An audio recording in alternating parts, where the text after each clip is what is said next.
প্রিয় শিক্ষার্থীবৃন্দ, সবাই কেমন আছো? তো আমার পক্ষ থেকে তোমাদেরকে শুভেচ্ছা জানাচ্ছি। আমরা এখন একটা ক্লাস দেখব, তোমাদের সপ্তম শ্রেণী 12তম অধ্যায়। কেমন? তো আজকের পাঠে সবাইকে শুভেচ্ছা জানাচ্ছি। কেমন? দেখো, আমরা এখানে আমার পরিচিতি আছে, তোমরা তো নিশ্চয়ই তোমাদের স্যারকে চিনতে পারছো। হ্যাঁ, তো এখানে আমার পড়ালেখা সংক্রান্ত আমি কি পড়ালেখা করছি কেমন এই সংক্রান্ত বর্ণনা আছে। এরপরে দেখো, আজকে আমরা তোমাদেরকে পড়াবো বিজ্ঞান বইয়ে সপ্তম শ্রেণী বিজ্ঞান 10ম অধ্যায় নাকি। এখানে তোমাদেরকে এই পুরো অধ্যায়ের কনসেপ্ট, মানে একটা অধ্যায় কি কি থাকে, একটা অধ্যায় যখন আমরা পড়বো তার আগে তোমাদেরকে বুঝাইতে হয় যে এই অধ্যায়ের ভেতরে কি কি আছে। কেমন? তো দেখো, আমরা এখানে একটা ছবি দেখতে পাচ্ছি, দেখতে পাচ্ছ? লিখছি, চলো কতগুলো ছবি দেখি ও পাঠের বিষয় কি হতে পারে বলার চেষ্টা করি। সুপ্রিয় শিক্ষার্থীবৃন্দ, তোমরা এই ছবি দেখে কেউ কি বলতে পারবে আমাদের পাঠ কি হতে পারে? পারবে? আদনান পারবে? তোমরা কে বলো তো, কে পারবে? ভূপৃষ্ঠ ও টেকটনিক প্লেট। টেকটনিক ভূপৃষ্ঠ ও টেকটনিক প্লেট। আর কেউ পারবে? বলো তো, তুমি বলো। ভূপৃষ্ঠ ও টেকটনিক প্লেট। আচ্ছা, আমার পেছনে একজন শিক্ষার্থী। ভূপৃষ্ঠ ও টেকটনিক প্লেট। থ্যাংক ইউ, বসো বসো। তোমরা তো জানো ভূপৃষ্ঠ কি, আমরা যেখানে বসবাস করি, ঠিক না?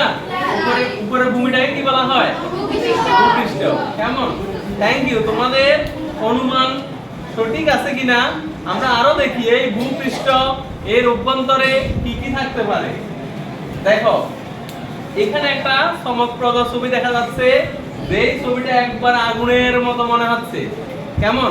তার মানে ধারণা করা হচ্ছে আমাদের এই পৃথিবী সৃষ্টির পূর্বে আমাদের এই পৃথিবী এরকম জ্বলন্ত অগ্নিপিণ্ডের মতো ছিল, যেটা এক সময় আস্তে আস্তে ঠান্ডা হয়ে কি হয়ে গেছে, আজকে বর্তমান অবস্থায় চলে আসছে।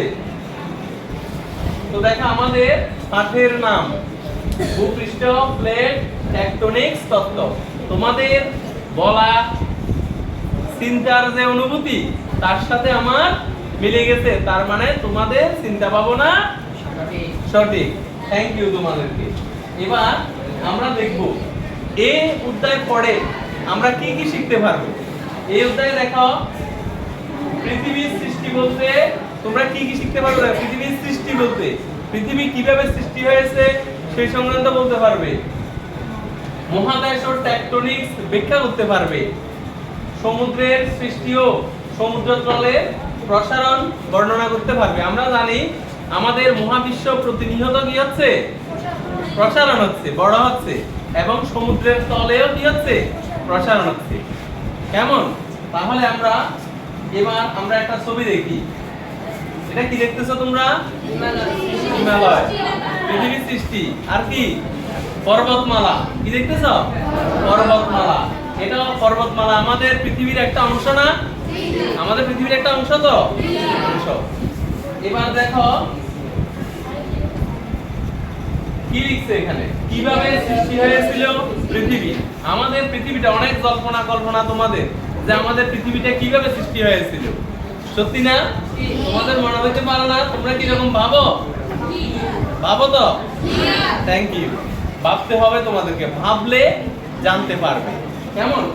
তো আমরা দেখো আমাদের পৃথিবীর গঠনের সঙ্গে ডিমের মিল আছে।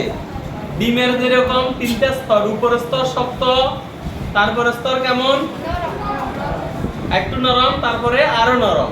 ঠিক পৃথিবীও একই রকম, যে দেখা যাচ্ছে তার এর বাইরের একটা স্তর আছে যাকে ভূত্বক বলা হচ্ছে, মাঝের স্তরকে ম্যান্টল বলা হচ্ছে, আর ভেতরে কি বলা হচ্ছে? আমরা বিভিন্ন প্রাণী এই বাইরের স্তরে বসবাস করি। ঠিক আছে? তাহলে পৃথিবীর গঠনের সাথে কিসের মিল আছে? এবার দেখো, আমরা আরো কিছু ছবি দেখি। পৃথিবীর অভ্যন্তরীণ গঠন, মানে এই ভূত্বকের ভেতরে পৃথিবীটা লেয়ারগুলা কেমন, এই লেয়ারগুলো কল্পনা করলে আমরা এখানে ছবিতে দেখে বুঝতে পারছি যে এখানে লেয়ার, এখানে বিভিন্ন লেয়ারে ভাগ করা হয়েছে এবং একবারে গভীর গভীর লেয়ার। ঠিক আছে, এবার দেখো। আচ্ছা, আমরা তো ভূত্বকের গঠন দেখলাম আর বুঝলাম যে প্রতিনিয়ত মহাদেশ, সাগর এগুলো প্রতিনিয়ত বড় হচ্ছে, প্রসারিত হচ্ছে। মহাদেশগুলো ধীরে ধীরে সরে যাচ্ছে মানে বড় হচ্ছে। আমরা তো জানি প্রায় দেখো একটা সময় প্রায় 25 কোটি বছর আগে পৃথিবীর মানচিত্র কেমন, যেখানে পাঞ্জিয়া একটা জায়গা, এই জায়গাটা প্রায় 15 কোটি বছর আগে, মানে তার আগের দিকে এটা দুই ভাগে, লরেশিয়া এবং গন্ডোয়ানা কয়টা ভাগ হয়ে গেল? ছিল কয়টা? একটা। এখন কয়টা হয়ে গেল? দুইটা। এরপরে দেখো আস্তে আস্তে 10 কোটি বছর আগে আমাদের এই মহাদেশটা উত্তর আমেরিকা, দক্ষিণ আমেরিকা, এশিয়া, ইউরোপ, কেমন, ভারত, অস্ট্রেলিয়া, অ্যান্টার্কটিকা, এইভাবে বিভিন্ন মহাদেশে আরো ভাগ হয়ে গেল। এবং বর্তমানে দেখো একদম আলাদা, একদম দক্ষিণ আমেরিকা, উত্তর আমেরিকা আলাদা হয়ে গেছে। তার মানে মহাদেশগুলো কি হয়েছে? আলাদা হয়েছে। মহাদেশগুলো কি হয়েছে? উচ্চারণ হয়েছে। Thank you. তা আমরা কি মহাদেশে বসবাস করি? কোন মহাদেশে বসবাস করি? Very good. দেখো এরকম করে করে ছবিতে পৃথিবীর প্রধান কয়েকটি টেকটনিক প্লেটের অবস্থান দেখানো হলো। এখানে তীর চিহ্ন দ্বারা টেকটনিক প্লেটগুলোর গতির দিক দেখানো হয়েছে। তার মানে এভাবে সরে যাওয়ার কারণে মাটির গভীরে যে টেকটনিক প্লেট যে বলা হচ্ছে ভূমিকম্প হয়, এটা হয় মাটির গভীরে এভাবে প্রসারণ, এবং টেকটনিক প্লেটগুলো যদি স্থানচ্যুতি হয় তাহলে কি হয়? ভূমিকম্প হয়, ঠিক না? দেখো এখানে বিস্তারিত পড়া আছে। তো এই টেকটনিক প্লেটগুলোকে আবার তিন ভাগে যদি ভাগ করি, অভিসারী, অপসারী, নিরপেক্ষ। আমরা এই অধ্যায়ে পড়ে, এই অধ্যায়ের পাঠে আমরা জানতে পারবো এই টেকটনিক প্লেটগুলো সম্পর্কে আর এদের স্থানচ্যুতির কারণে কেন ভূমিকম্প হয়। এরপরে দেখো আমরা দেখতেছি ভারতীয় টেকটনিক প্লেট এবং ইউরেশিয়ান প্লেটের সংঘর্ষে তৈরি হয়েছে হিমালয় পর্বত। কোথায় আছে? হ্যাঁ, নেপাল বা ভারতে। এখানে যৌথভাবে, মানে ভারতের অংশ বিশেষে বেশিরভাগ অংশ পড়েছে, এই কারণে হিমালয় পর্বতমালা বলা হয়। কেমন?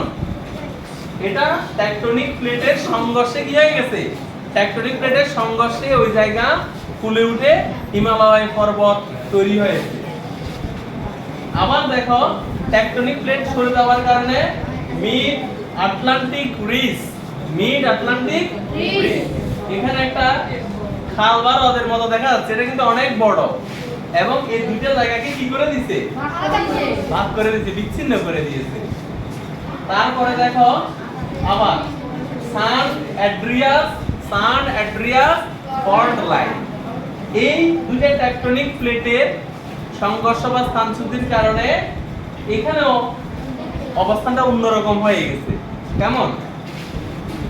আচ্ছা, এইভাবে তাহলে আমরা এবার দেখো টেকটনিক প্লেটগুলো কি রকম সেই সংক্রান্ত আমরা তোমাদেরকে পড়তে গেলে বিস্তারিত ছবিগুলো নিয়ে আমি ক্লাসে তোমাদেরকে পুঙ্খানুপুঙ্খভাবে আস্তে আস্তে বলার চেষ্টা করব। তো আমার এই স্লাইডে তোমরা দেখতে পাচ্ছ ভূত্বক, মেন্টাল কোর, কেমন এদের পার্থক্য আমরা জানতে পারবো। তারপর তোমাদের কিছু কাজ দিব আমি, যেমন আমরা পড়তে গিয়ে সেখানে পাবো নেবুলা কি, টেকটনিক প্লেটের সংজ্ঞা বলতে পারবে? জি স্যার। শিখলে বলতে পারবে? জি স্যার। আচ্ছা, মনোযোগী হলে সবকিছু সম্ভব। তারপর জোড়ায় কাজ আমি তোমাদের জন্য এইভাবে প্রতিনিয়ত যেভাবে তোমাদেরকে এখানে দেখাই স্লাইডে, আজকেও তোমাদের জন্য জোড়ায় কাজ, তারপরে আছে দলগত কাজ, কেমন, তারপরে আছে আরো দেখো মূল্যায়ন। তোমরা যদি পড়ালেখা শেষ করো আমি এখানে কিছু প্রশ্ন দিয়ে তোমাদেরকে মূল্যায়ন করব। তারপর একটা বাড়ির কাজ হতে পারে, যেমন নেবুলা কি, নেবুলা থেকে কিভাবে সৌরজগৎ সৃষ্টি হয়েছে ব্যাখ্যা করো। তোমরা খাতায় লিখে নিবে, তাহলে বাড়ির কাজটা জানতে পারবে। কেমন? তো সবাইকে আজকের পাঠে সবাইকে শুভেচ্ছা। সবাই আমার এই পাঠটা উপলব্ধি করে কিছু হইলেও কি তোমরা কি বুঝতে পারছো আমাদের পাঠ কি?